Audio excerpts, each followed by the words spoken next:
नमस्कार. आज आपण पाहणार आहोत कंट्रोल स्ट्रक्चर्स. त्याचमध्ये येतं इफ कंडिशन. तर त्यासाठी आज आपण कोड करणार आहोत की इफ कंडिशन कशी यूज होते आणि त्यामध्ये असते कंडिशन जी चेक केली जाते. जर ती करेक्ट असेल तर त्यामधली स्टेटमेंट एक्झिक्यूट होतात.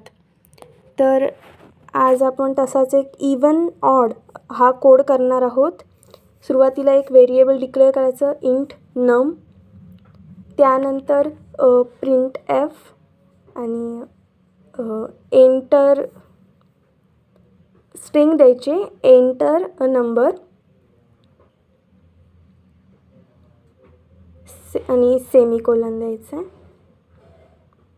त्यानंतर स्कॅनएफ फंक्शन थ्रू नम हे व्हेरिएबल आपण यूजरकडून इनपुट घेऊ, %d अँड ते व्हेरिएबल नम सेमिकोलन.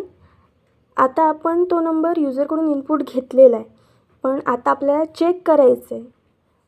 तर त्यासाठी इफ कंडिशन यूज करायची आहे. इफ ब्रॅकेट्स आणि त्यामध्ये ती कंडिशन. तर कंडिशन अशी येईल की त्या नंबरला दोनने तो नंबर डिव्हिजेबल बसला पाहिजे. त्यासाठी नम मॉड 2. मॉड हा रिमाइंडर देतो. तर जेव्हा आपण 2ने एका इवन नंबरला डिवाईड करतो तेव्हा रिमाइंडर काय येतो, 0 येतो. तर नम मॉड 2 जर 0 असेल तर आपला नंबर इवन असेल. तर num mod 2 is equal to condition check करताना इज इक्वल टू साईन दोनदा यूज केले जाते. हे एक ऑपरेटर आहे. जर 0 असेल नम मॉड 2 तर तो जो नम आहे तो ऑब्व्हियसली इवन असणार आहे जर ही कंडिशन ट्रू झाली तर. त्यामुळे आपण जर ही कंडिशन ट्रू झाली तर प्रिंट करू की हा नंबर जो नम आहे तो इवन आहे. तर प्रिंट एफ गिवन नंबर